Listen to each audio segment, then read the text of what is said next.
Pelo sinal da Santa Cruz, livrai-nos, Deus nosso, dos nossos inimigos, em nome do Pai, do Filho e do Espírito Santo. Amém. Ave Maria, cheia de graça, o Senhor é convosco. Bendita sois vós entre as mulheres, e bendito é o fruto do vosso ventre, Jesus. Santa Maria, Mãe de Deus, rogai por nós, pecadores, agora e na hora de nossa morte. Amém. Continuação do Santo Evangelho segundo São Lucas. Naquele tempo, disse Jesus aos fariseus esta parábola. Um homem fez uma lauta ceia, convidando para assistir muitas pessoas. À hora da comida, mandou um servo dizer aos convidados que viessem, porque estava tudo preparado. Então, todos, unanimemente, se excusaram. O primeiro disse-lhe: Comprei um campo e tenho necessidade de ir vê-lo. Rogo-te, pois, que me des como escusado. O segundo disse: Comprei 5 juntas de bois e vou experimentá-las. Peço-te, pois, me excuses. Um outro disse: Eu casei-me, portanto não posso assistir. Voltando o servo, contou ao Senhor todas essas coisas. Então ele indignou-se e disse ao servo: Vai depressa por essas praças e ruas da cidade e conduz para aqui os pobres, os aleijados, os cegos e os coxos. Depois disse o servo: Senhor, fiz o que me mandastes e ainda há lugar. Respondeu ele ao servo: Vai pelos caminhos e valados e obriga-os a entrar, porque quero que minha casa fique cheia. Eu vos afirmo que nenhum do que haviam sido convidados provará a minha ceia. A epístola está tomada da carta do bem-aventurado apóstolo São João. Caríssimos, não vos admireis se porventura o mundo vos odeia. Sabemos que passamos da morte à vida porque amamos os nossos irmãos. Aquele que não ama permanece na morte. Aquele que odiar o seu irmão é homicida. E bem sabeis que em nenhum homicida permanece a vida eterna. Por este sinal conhecemos o amor de Deus. É que assim como ele deu a vida por nós, assim também devemos dar a vida pelos nossos irmãos. Se alguém, tendo bens neste mundo e vendo seu irmão com necessidade, lhe feche o coração, porventura permanece o amor de Deus nele? Meus filhinhos, não amemos somente com palavras e com desejos, mas com obra e verdade. Hoje nós celebramos o segundo domingo depois de Pentecostes, domingo que, anteriormente à reforma litúrgica do Papa Pio XII, era conhecido como o domingo dentro da oitava de Corpus Christi. Na última quinta-feira, nós tivemos a sublime festa do Corpus Christi, festa importantíssima dentro da nossa santa religião. Porém, com a reforma litúrgica de Pio XII, permaneceram somente 3 oitavas no calendário romano, que são as oitavas de Natal, a oitava da Páscoa e a oitava de Pentecostes. Porém, por mais que a oitava de muitas festas como o mesmo Corpus Christi, Ascensão, etc., foram suprimidas, alguns domingos que seguiam as festas muito importantes, como, por exemplo, a Ascensão e Corpus Christi, permaneceram com os mesmos textos e a mesma ideia. Porque qual é a ideia de uma oitava? É a extensão de uma grande festa, né? Por 8 dias. Porque, sendo a festa tão importante, para que as considerações sobrenaturais sobre uma festa, ela se estenda por um maior tempo dentro das nossas orações, dentro das nossas boas proposições, né? Então, esse é o sentido das oitavas, estender a festa para que nós tenhamos mais fruto sobrenatural daquela ocasião que estamos celebrando, seja o Natal, seja a Páscoa, seja Pentecostes. E, se bem já não temos dentro do calendário romano a oitava, a igreja ela permaneceu com o domingo depois de Corpus Christi, com a ideia desse grande dom que nós temos da Sagrada Eucaristia. A festa do Corpus Christi ela é uma festa pensada para dar mais solenidade à comemoração desse grande sacramento, porque nós temos uma grande festa já, onde celebramos a instituição desse sacramento, juntamente com o sacramento da ordem sagrada, no dia de Quinta-feira Santa, e foi o dia que nosso Senhor Jesus Cristo instituiu esses dois grandíssimos sacramentos, a Eucaristia e o meio pelo qual a Eucaristia está no mundo, né? Que é por meio do sacerdócio.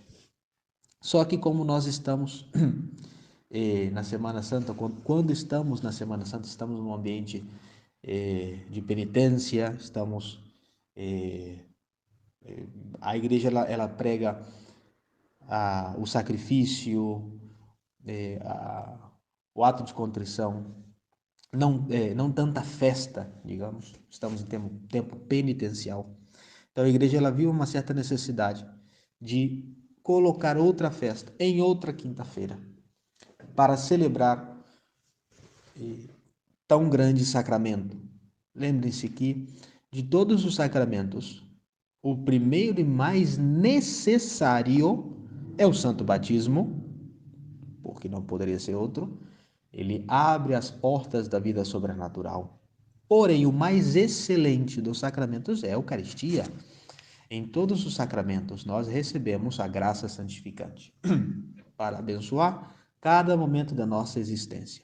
O nosso nascimento, o nosso crescimento, o nosso matrimônio ou a nossa vida religiosa, quanto aos homens da ordem sagrada, para abençoar a nossa morte, etc. Os sacramentos estão para santificar as nossas vidas. Todo sacramento confere a graça santificante. Porém, o sacramento da Eucaristia não é somente um sacramento que comunica a graça, senão que ele comunica a mesma fonte da graça que é nosso Senhor Jesus Cristo. Por isso, a Eucaristia é o mais excelente de todos os sacramentos. O mais necessário é o Santo Batismo, porém o mais excelente é a Eucaristia. E temos na Igreja Católica Apostólica Romana, temos na nossa santa religião essa comemoração grandíssima do Corpus Christi, né? O corpo de Cristo. Festa solene que se estende até esse domingo para que a contemplação desse mistério tão grande encha os nossos corações também nesse dia de preceito do dia do domingo. Nos chama a atenção como o Evangelho é colocado aqui. Acabamos de ler ali no Evangelho. Muitos são convidados para esse grande banquete, porém não todos vão até o banquete por algumas desculpas, né? Dizem.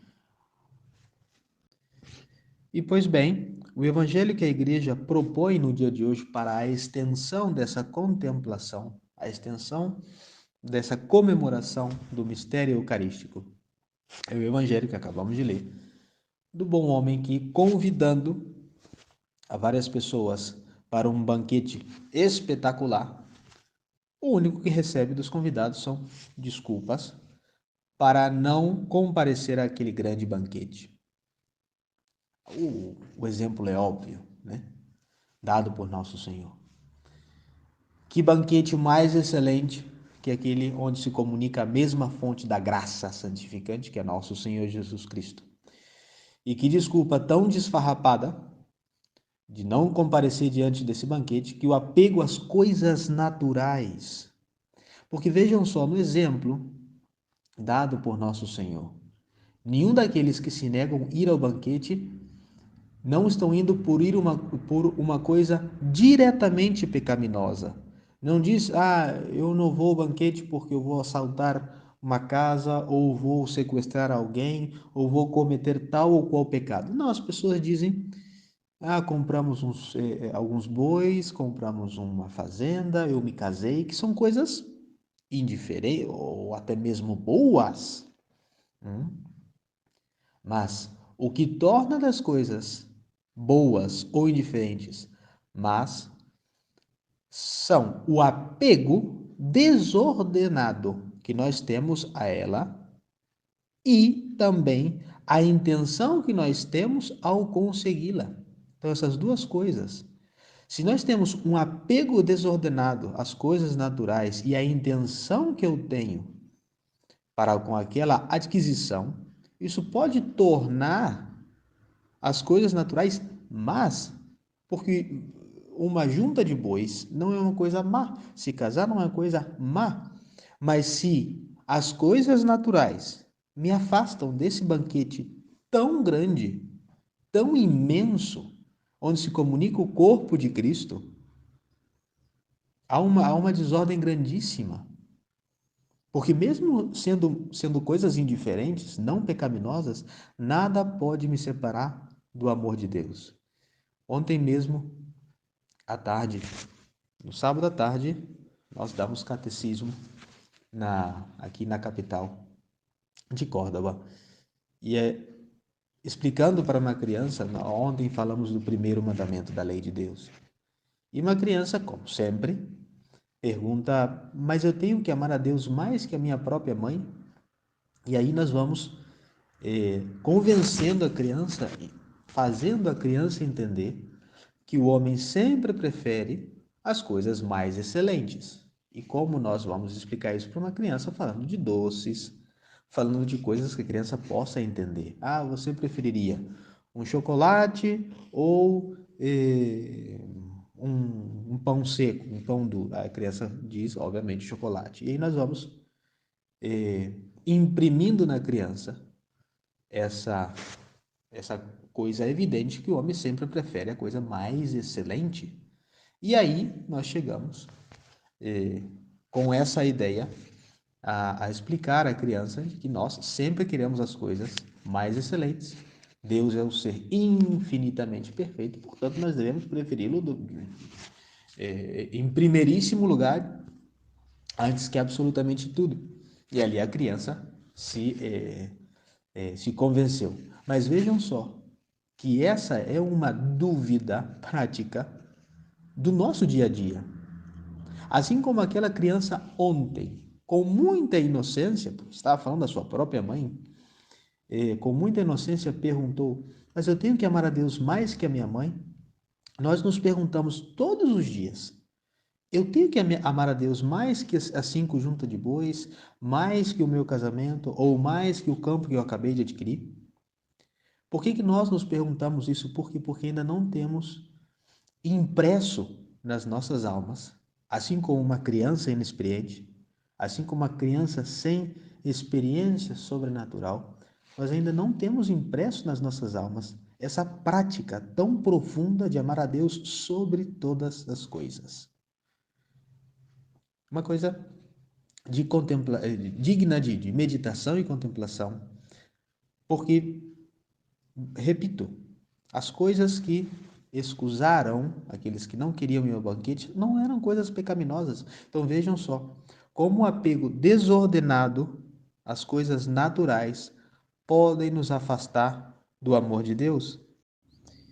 Em uma aparição de nosso Senhor Jesus Cristo, a Santa Catarina de Sena, ele comunica, nessa mesma revelação, uma frase muito profunda, curta, porém muito profunda. Nosso Senhor diz a Santa Catarina, eu sou o que sou, e tu és a que não és. Expressando assim o nada das coisas criadas.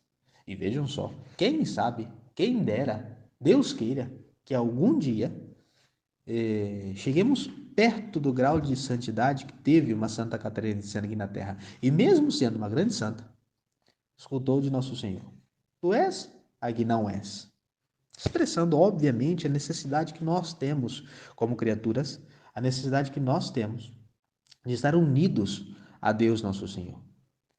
Pensemos nessa palavra, nessa união. O que pode nos unir a Deus?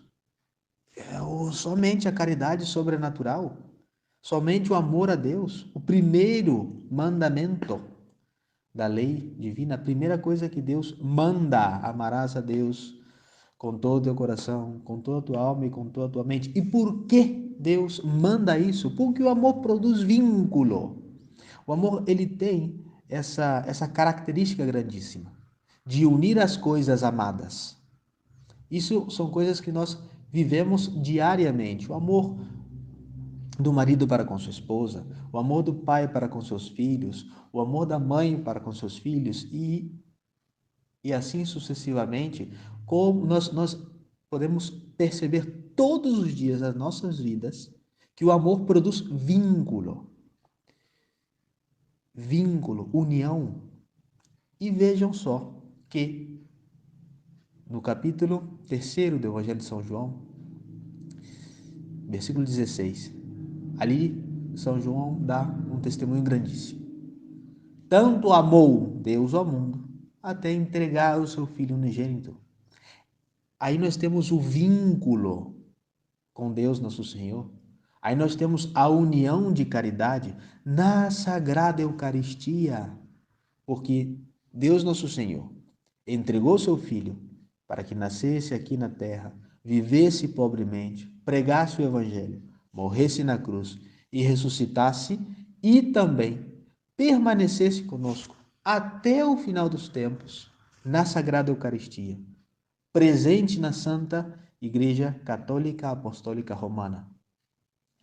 Não é outra coisa que o amor grandíssimo de Deus para conosco, que produziu a instituição de tão grande sacramento, como foi dito ao começo do comentário ao Evangelho, o mais excelente dos sacramentos, o mais necessário o batismo, mais excelente a Eucaristia, que nós não podemos colocar por cima da Eucaristia, já seja enquanto a devoções, já seja enquanto a prioridades, nada pode estar por cima da Eucaristia. E se nós temos a graça particularíssima no dia de hoje de receber a Eucaristia, devemos agradecer a Deus com muito fervor, com muita devoção, porque não são todas as almas fiéis à Igreja de Cristo que podem receber com frequência a Eucaristia. Então, vamos dar graças a Deus, agradecer, ser gratos. Isso é o que quer dizer a palavra Eucaristia, agradecimento.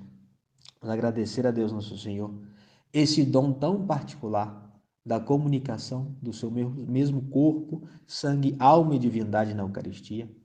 Agradecer também, de maneira particular, isso para aqueles que podem receber a Eucaristia no dia de hoje ou nos próximos dias.